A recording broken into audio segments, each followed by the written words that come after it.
Assalamualaikum warahmatullahi wabarakatuh. Waalaikumsalam warahmatullahi wabarakatuh. A'udzu billahi samil alim minasyaitonir rajim. Bismillahirrahmanirrahim. Alhamdulillahillazi hadana li hadza wa ma kunna linahtadiya laula an hadanallah.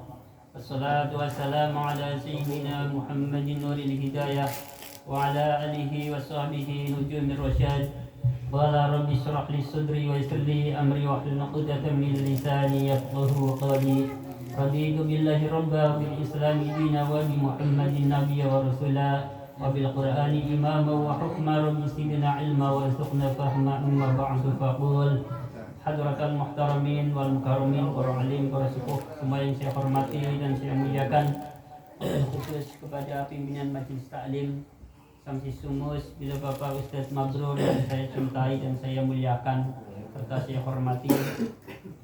Tak lupa kepada orang tua kami, senior kami, Bapak Ertesanin, Bapak Mudasir, Bapak Jaja, Bapak Rustam, Bapak Abdul Rahman, Bapak Mito, Bapak Toto, semua yang saya cintai dan saya muliakan serta saya hormati. Tak lupa kepada rekan-rekan semuanya seide, senasib, seperjuangan yang saya cintai dan saya muliakan dan insyaallah dimuliakan oleh Allah Subhanahu wa taala. Saudaraku rahimakumullah, mari kita sama-sama membaca hamdalah. Alhamdulillahirabbil alamin. Sebagai ungkapan rasa syukur kita kehadirat Allah Subhanahu wa taala yang telah memberikan nikmat hidup yang begitu besar dan begitu banyak kepada kita sekalian. Di antara nikmat hidup yang masih dapat kita rasakan bersama-sama sampai detik malam hari ini, alhamdulillah kita semuanya diberikan kemudahan oleh Allah Subhanahu wa taala untuk dapat hadir kembali di dalam majelis yang mulia ini. Nikmat berikutnya yang perlu saya ceritakan pada pertemuan kali ini adalah dengan dijadikannya kita sebagai umat Nabi Agung Muhammad sallallahu alaihi wasallam merupakan nikmat yang sangat agung. Asy-Syaikh Al-Imam Ibnu Taimiyah berkata, "Lam yun'imillahu nikmatan ala ahlil ardi a'zamu min irsali Muhammadin sallallahu alaihi wasallam ilaihim." Kata Syekh Al-Imam Ibnu Taimiyah, Allah tidak memberikan suatu nikmat atas penduduk bumi yang lebih agung dibandingkan dengan diutusnya Nabi Muhammad sallallahu alaihi wasallam kepada mereka. Jadi satu nikmat yang sangat-sangat luar biasa adalah diutusnya bagi Nabi Muhammad sallallahu alaihi wasallam. Nah, kita sebagai umatnya tentu menjadi suatu kenikmatan, menjadi suatu kebanggaan tersendiri. Ya. Karena disebutkan di dalam kitab Tanbihul Ghafilin ada bab namanya Fadlu Ummati Muhammadin sallallahu alaihi wasallam, bab yang menjelaskan tentang keutamaan umat Nabi Agung Muhammad sallallahu alaihi wasallam. Di sini dikisahkan bahwa Nabi Musa alaihissalam pernah bermunajat kepada Allah Subhanahu wa taala. Munajatnya begini, "Ya Rabbi ajidu fil alwahi ummatan kafaratu khotoyahum as-salawatul khamsu faj'alhum ummati." Wahai Tuhanku, aku menemukan catatan ada suatu umat yang dosa-dosanya bisa dihapus dengan cara mengerjakan sholat 5 waktu. Maka jadikanlah mereka sebagai umatku, kata Nabi Musa. Di dalam munajatnya memohon kepada Allah. Allah menjawab, mereka adalah umat Muhammad sallallahu alaihi wasallam. Lanjut munajatnya Nabi Musa alaihi salam. Ya Rabbi, ini ajidu fil alwahi ummatan humus syafi'una wal musyaffi'una faj'alhum ummati qala hum ummatu Muhammadin sallallahu alaihi wasallam. Nabi Musa bermunajat, wahai Tuhanku, sungguh aku menjumpai catatan ada suatu umat yang mereka itu bisa mensyafaati dan bisa saling mensyafaati dan akan mendapatkan syafaat satu sama lain. Maka jadikanlah mereka umat yang satu sama lain bisa saling memberikan syafaat. Jadikanlah sebagai umatku. Maka Allah menjawab, mereka adalah umat Nabi Muhammad SAW. Inilah kelebihan umat Nabi Muhammad SAW, satu sama lain bisa saling mensyafaat. Itu sebabnya dalam sebuah hadis ada di dalam kitab Qomiyut Tuhyan karya Syekh Nawawi Al-Badani. Nabi bersabda, "Akthiru minal ma'arifi minal mu'minina fa inna likulli mu'minin 'indallahi yawmal qiyamati syafa'atan." Kata Nabi, perbanyaklah kalian mengenal orang-orang mukmin, karena sesungguhnya setiap mukmin itu bisa memberikan syafaat kelak di hari kiamat. Satu sama lain bisa saling mensyafaat. Di dalam kitab namanya Fathul Mu'min saya jelaskan bahwa setiap kita ini mukmin satu sama lain akan menjadi saksi. Mas Mundasir saksi kalau Mas Tolha rajin ngaji, ya. Mas Tolha saksi kalau Mas Solihin rajin ngaji. Satu sama lain akan menjadi saksi. Jadi semua yang hadir di sini menjadi saksi atas kita semua kelak di hari kiamat. Kemudian Nabi Musa alaihissalam bermunajat lagi begini. Ini artinya saja ya, biar nggak kepanjangan. Saya baca teksnya di sini ada ya, biar agak singkat. Nanti nggak ngaji begini soalnya. Ya. Wahai Tuhanku, aku menjumpai satu catatan. Ada suatu umat ketika mereka baru merencanakan akan mengerjakan suatu amal kebaikan, baru rencana, belum dikerjakan, sudah dicatat satu amal kebaikan. Baru rencana. Dan ketika mereka mengerjakan amal kebaikan yang ia rencanakan, maka akan dicatat 10 kebaikan, bahkan bisa 700 kali lipat. Bahkan bisa lebih.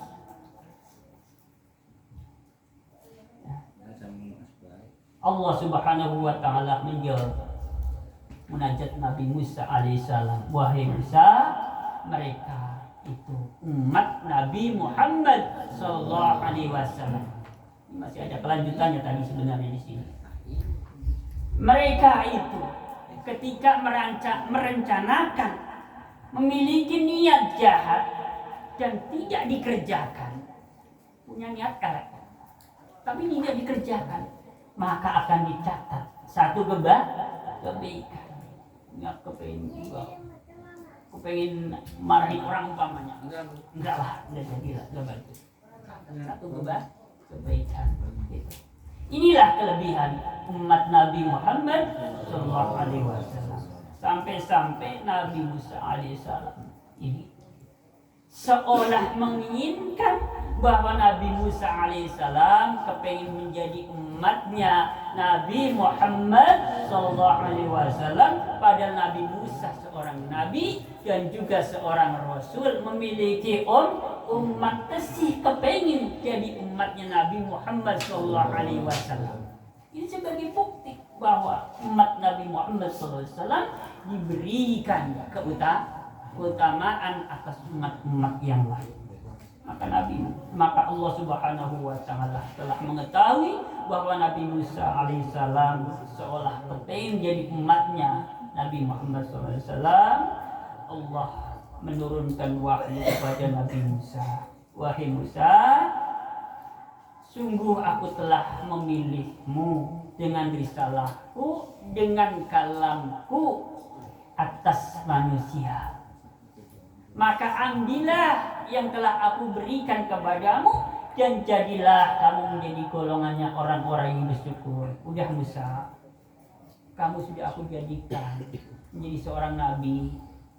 Musa, kamu sudah aku jadikan menjadi seorang rasul. Boyo nerima Musa. Musa kepengen jadi umat, Musa kepengen jadi rakyat biasa. Udah jadikan seorang pemimpin, seorang rasul, seorang nabi kok. Maka setelah wahyu turun yang memberikan istilahnya kalau bisa dibilang bantahan ya bantahan, jawaban ya jawaban, bahwa Musa wis terima. Nabi Musa baru nerima, baru ridho dengan keadaannya beliau sebagai seorang rasul, sebagai seorang nabi, tanpa harus menjadi umatnya Nabi Agung Muhammad sallallahu alaihi wasallam. Jadi kita yang menjadi umat beliau Nabi Agung Muhammad sallallahu alaihi wasallam mesti harus senang. Selanjutnya salawat serta salam semoga tersanjungkan pada baginda Nabi Agung Muhammad sallallahu alaihi wasallam. Ini ada amanah dari Mas Umar ya. Mohon keikhlasannya untuk membacakan suratul Fatihah untuk ayah Mas Umar ya, yang sedang sakit dirawat di rumah sakit ya Mas ya. Ini ya kalau ayah Mas Umar ya Pak D saya ya, karena saya sama Mas Umar ini sepupuan. Jadi ayah saya adalah adik dari ayah Mas Umar. Kebetulan ayah saya ini yang paling muda, bontot. Jadi saya manggilnya semuanya jadi manggilnya ya Mas ya Kang. Jadi ayah saya yang paling muda. Cuman bedanya ini ayah Mas Umar yang di antara 4 bersaudara yang paling diberikan umur panjang. Ayah saya ini yang umurnya paling pendek sebab anak bontot tapi meninggalnya duluan. Meninggalnya duluan. Jadi saya waktu itu ingat sampai adik saya bontot kan gitu. Di nama yatim karena betul-betul anak yatim. Di kandungan 4 bulan tinggal apa istilahnya mati sama ayah saya. Jadi kalau saya nggak lupa waktu itu saya masih SD kelas 3. Saya pernah soal pada kiai menceritakan kalau saya ini sudah ditinggal sama bapak. Maka kiai jawabannya kalau pakai bahasa Indonesianya, kamu sudah ditinggalkan bapakmu, berarti kamu sudah tidak merasakan lagi ketika ditinggalkan ayah. Jadi punya aku ngerasa suatu saat ditinggalkan ayah karena udah jauh-jauh ya, sudah jauh-jauh. Jadi ini sepupuan saya sama Mas Umar ya. Mohon keikhlasannya untuk menghadiahkan Fatihah. Ini Bapak Munawir ya? Iya, Bapak Munawir. Ala hadina wa ala kulli nafsin. Al-Fatihah ila ruhi wa jasadi wa aqli wa qalbi. Bapak Munawir bin Hasan Basri. Syulila lahul Fatihah. A'udzu billahi minasy syaithanir rajim. Bismillahirrahmanirrahim. Alhamdulillahi rabbil alamin arrahmanir rahim maliki yaumiddin. Iyyaka na'budu wa iyyaka nasta'in ihdinas siratal mustaqim. Siratal ladzina an'amta 'alaihim ghairil maghdubi 'alaihim waladdallin. Amin. Terima kasih atas doa dari teman-teman semuanya. Semoga doa yang sama dari para malaikat Allah untuk kita semua yang telah menghadiahkan bacaan surat Al-Fatihah, mendoakan saudara kita, orang tua kita yang jauh. Insya Allah para malaikat mengamini dan mendoakan dengan doa yang sama. Semoga kita semua, keluarga kita didoakan oleh para malaikat Allah sehat al-afiyah. Allahumma amin ya rabbal alamin. Saudaraku rahimakumullah, semua yang saya hormati dan saya muliakan, kita lanjutkan pengajian kita dalam ilmu fikih. Kemarin masih dalam pembahasan tentang adzan. Saya belum mau bergeser karena ternyata banyak pembahasan tentang adzan. Melengkapi penjelasan pada pertemuan kemarin soal jawaban adzan. Jadi setidaknya yang saya baca di dalam Kitabul Fiqhi 'alal Madzahibil Arba'ah, kitab fikih yang menjelaskan tentang 4 mazhab, ada 4 keadaan di mana seseorang tidak dianjurkan untuk menjawab adzan. Yang pertama, ketika seseorang sedang sholat, dengar suara adzan ya jangan dijawab. Ya. Kalau ada pertanyaan itu hukumnya bagaimana? Sedang sholat dengar suara adzan. Tadi kan sudah saya sampaikan tidak dianjurkan untuk menjawab. Bahasanya di sini bal tukrahu wala tabtulu. Hukumnya makruh sedang sholat menjawab adzan. Tetapi tidak sampai membatalkan sholatnya. Ya, ini pengetahuan buat kita. Apabila kita mengetahui salah seorang teman kita sedang sholat kok menjawab adzan, sholatnya tidak batal, tetapi dia hukumi makruh ya Pak Mito ya. Bok menolak satu hari Pak Mito mengetahui ya jangan dihukumi. Orang gimana, orang lagi sholat kok ada adzan dijawab la haula wala quwwata illa billah. Enggak apa-apa, sholatnya enggak batal, cuman hukumnya mah. Kecuali yang membatalkan sama-sama jawaban adzan ketika menjawab as-salatu khairum minan naum, kan jawabannya shadaqta wa barata wa nasata. Jawaban ini yang bisa membatalkan sholat bagi orang yang sedang sholat tentunya ya. Nah, tapi kalau yang lain-lain, kalimat yang lain itu tidak membatalkan sholat, hanya makruh saja. Yang kedua, yang tidak dianjurkan menjawab adzan ketika seorang suami dengan istrinya. Sudah paham lah, saya jelaskan lebih lanjut. Tidak dianjurkan. Yang ketiga, ketika seseorang sedang di WC. Sudah paham lah ya maksudnya. Nah, kemudian yang tidak dianjurkan menjawab azan ketika seseorang sedang mendengarkan khutbah Jumat, khutbah Idul Adha, Idul Fitri, juga tidak dianjurkan menjawab azan.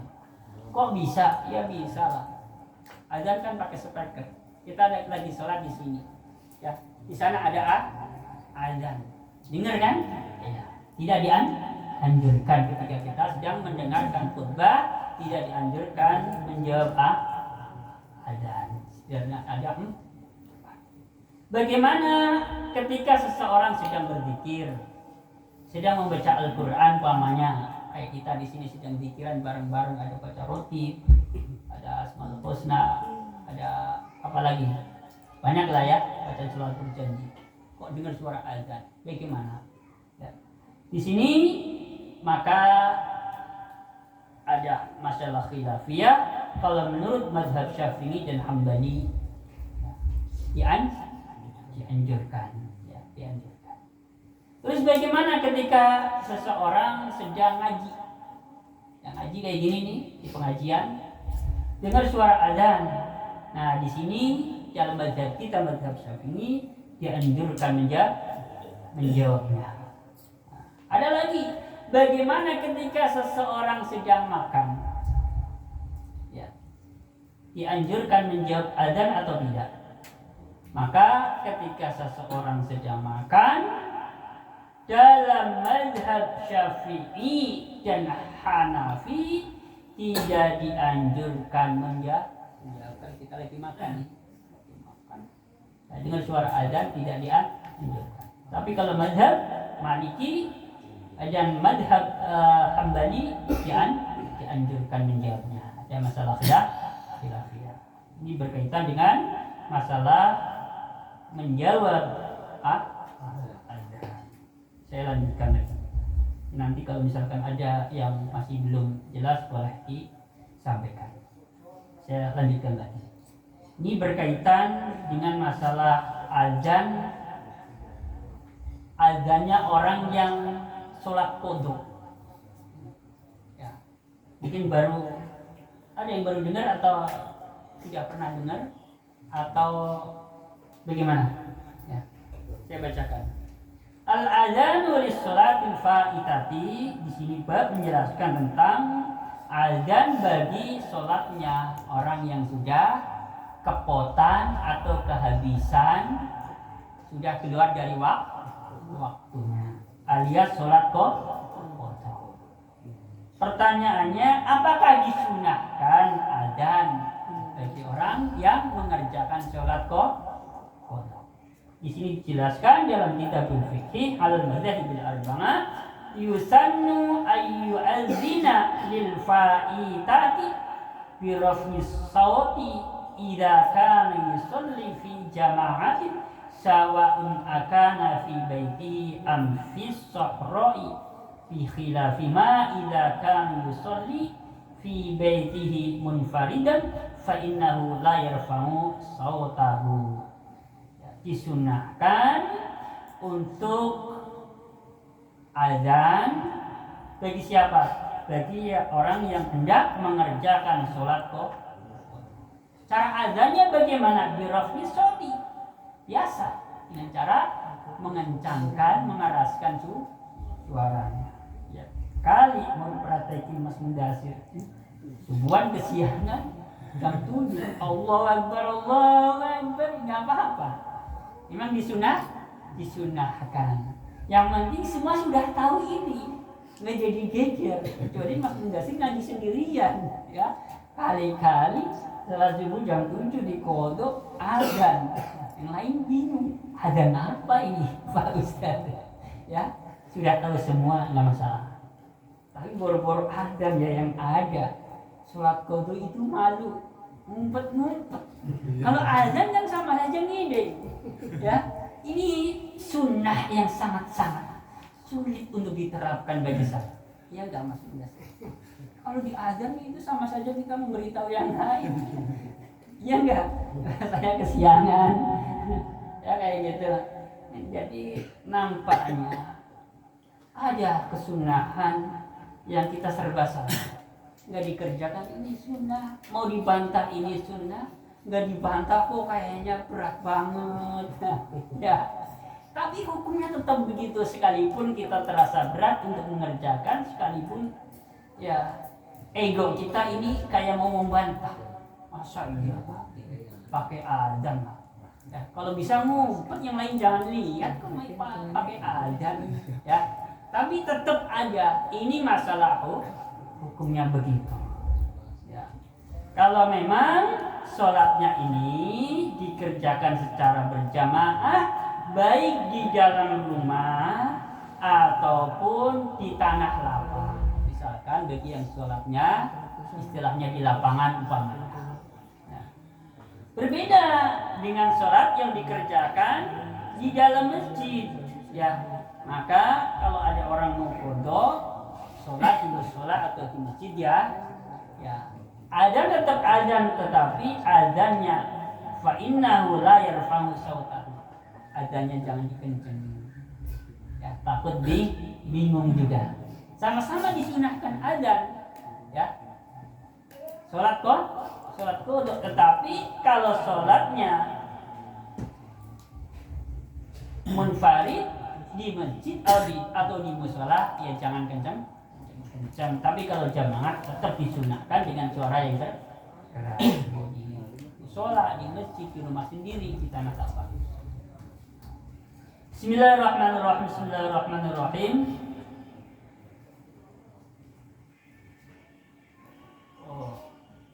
Maaf tadi ada yang salah. Ntar saya tambahkan. Amma qada'ul faitati fil masjid fa innahu la yu'adzinu laha mutlaqan. Tadi yang disunahkan azan dengan suara keras ini bagi orang yang mengerjakan sholat qadha dengan cara berjamaah, baik di rumah ataupun di tanah lapang. Nah, kalau sholat jamaah ini dianjurkan dengan azan suara kencang, tetapi kalau sholatnya sendirian maka tidak dianjurkan dengan suara kencang. Adapun bagi orang yang sholat qada di dalam masjid, fa innahu la yu'adzinu laha mutlaqan, maka tidak disunahkan secara mutlak, baik sholat sendirian ataupun sholat secara berjamaah. Saya bilang ya tadi diralat ya, bagi orang yang hendak mengqada sholat di masjid tentu yang sholat juga ya, maka baik sholatnya sendirian ataupun secara berjamaah, maka secara mutlak walau kanat fi jama'atin tetap tidak dianjurkan atau tidak disunahkan adzan kalau sholatnya di rumah ataupun di tanah lapang, di lapangan misalnya. Kalau di masjid tidak disunahkan adzan bagi apa? Bagi sholat qada. Saya lanjutkan. Bismillahirrahmanirrahim. Saya lanjutkan.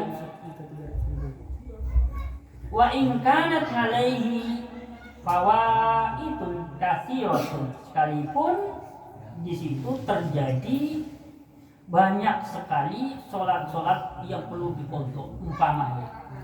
Umpama ini ya, jangan sampai naudzubillah ya, ini menimpa pada diri kita. Misalkan seminggu nggak sholat, umpama sholat fardu ini ya, kemudian merasa nyesel, kepengin mengkodok, perlu nggak? Disunahkan nggak adzan? Tetap wa in kanat alaihi fawaidun katsirah, sekalipun sholat yang telah ditinggalkan itu banyak, 1 minggu mau dikodok sekalian umpama, tetap disunahkan adzan. Mungkin nanti ada yang bertanya, itu 1 minggu sholat ditinggalin semua, itu apa setiap waktu sholat perlu adzan? Adzannya cukup 1 saja di depan. Jelas ya, sebelum ada pertanyaan saya lengkapi sekalian ya. Misalkan ada orang dalam satu majelis mau mengqada beberapa sholat, 5 waktu atau 10 waktu atau 3 waktu, maka adzannya cukup sekali. Nah, nanti qada sholat asar adzan, qada maghrib adzan, qada isya adzan, qada subuh umpamanya. Padahal ini dikerjakan dalam satu majelis. Gantinya selesai ganti. Ini namanya satu majelis. Dikerjakan bahasa lainnya secara berurutan. Cukup 1 saja. Ini yang perlu saya sampaikan pada pertemuan kali ini berkaitan dengan masalah jawaban adzan dan kesunahan adzan bagi sholat qada. Ada yang perlu diperjelas? Silakan kalau ada, masih ada waktunya.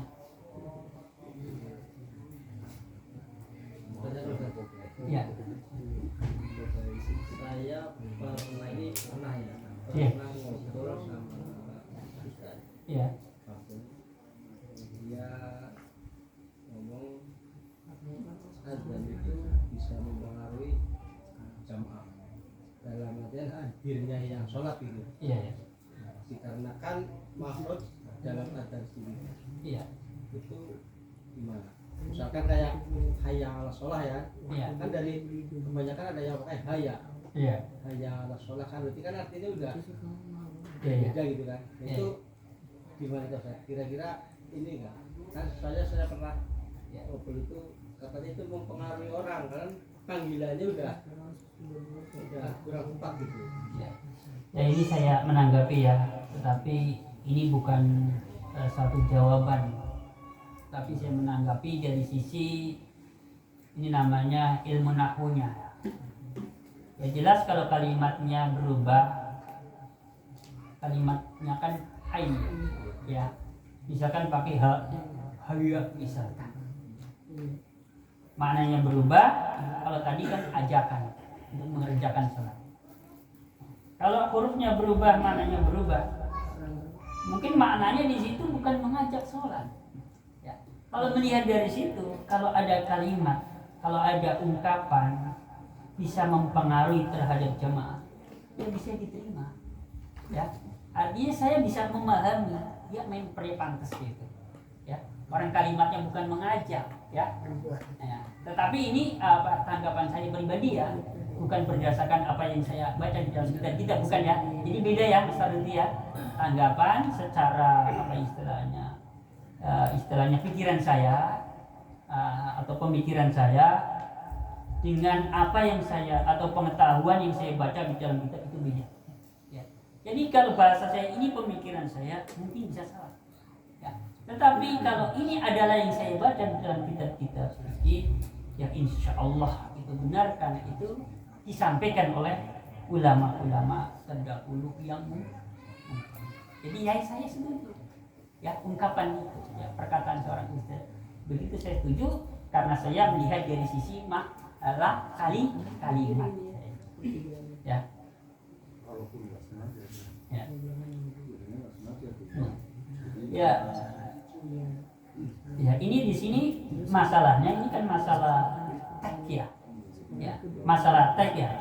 Kalau bahasanya ini bahasanya secara teks dan ini juga secara pemikiran saya saja, secara akal saya saja. Ya kalau secara teks ya memang kalimatnya bukan ngajak kayak gitu saja ya, disengaja atau tidak sengaja ya. Tapi ini bukan jawaban yang saya ambil dari keterangan para ulama. Saya hanya ya setuju saja dengan ungkapan seperti itu bisa diterima dalam hati ya.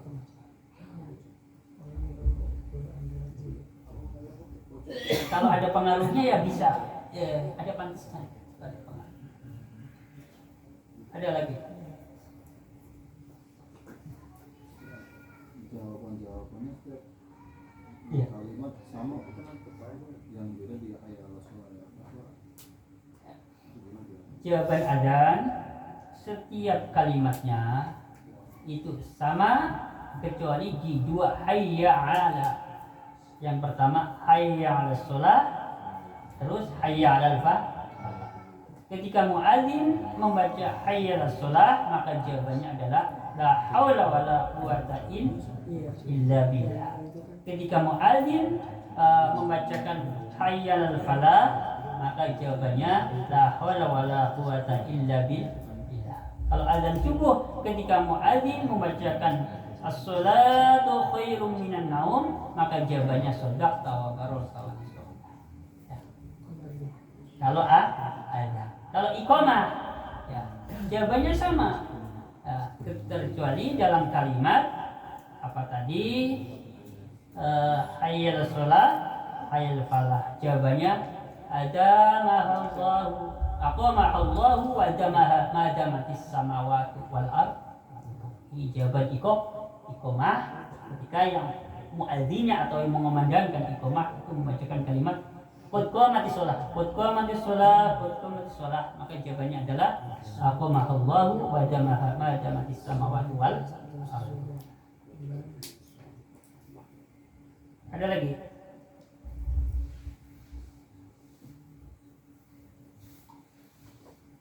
Saya tambahkan sedikit ya.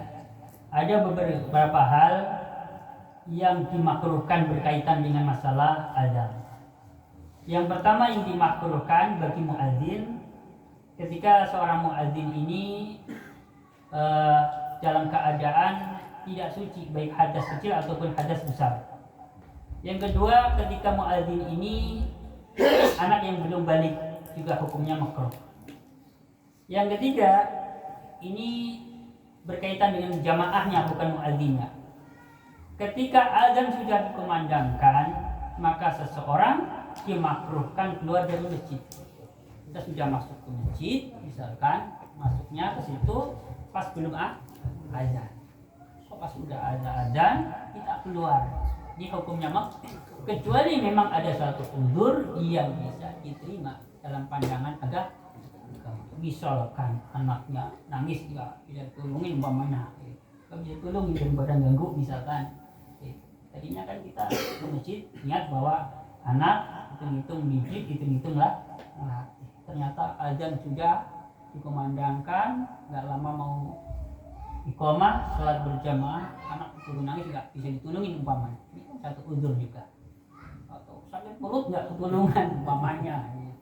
Nah ini juga namanya uzur. Tapi tanpa ada uzur, maka hukumnya makruh seseorang keluar dari masjid ketika azan sudah dikumandangkan. Tidak? Kalau nggak ada lagi, saya tutup dulu. Ya, boleh disiapin, barangkali ada yang ganjil, ada yang perlu dipertegas, diperjelas, ditanyakan berkaitan dengan azan. Insya Allah besok pertemuan mendatang masih menjelaskan berkaitan dengan masalah azan. Banyak soalnya. Ya. Kalau azan ambil ya pakai baju itu mau jalan-jalan ya hukumnya. Secara hukum ya, nah, insya Allah itu jadi PR ya. Biar jelas saja ya. Saya jadikan PR dulu ya, maaf ya. Ya kalau Telanjang pertama. ya telanjang dada, tapi nutup aurat ya. Alamat tangga. Ya, nutup aurat bagi laki-laki ya. Artinya baina surah wa rukbah. Sholat. Ya. Ada dia sambil tengok gini di jendela ada. Ya. Bajunya di selangin di ada soalnya ada. Ya, insya Allah besok bisa saya lengkapi ya. Tidak saya jawab pertemuan kali ini, takut saya keburu-buru nggak benar jawabannya ya. Insya Allah saya jawab lengkapi penjelasannya di pertemuan yang mendatang ya, insyaallah ya. Insyaallah. Ini barangkali yang saya sampaikan pada pertemuan kali ini, mohon dibukakan pintu maaf yang seluas-luasnya. Apabila ada di dalam penyampaian saya ada yang kurang sopan, kurang berkenan, ada yang kurang, mohon dibukakan pintu maaf yang seluas-luasnya. Akhirul qouli billahi taufiq wal hidayah. Assalamualaikum warahmatullahi wabarakatuh.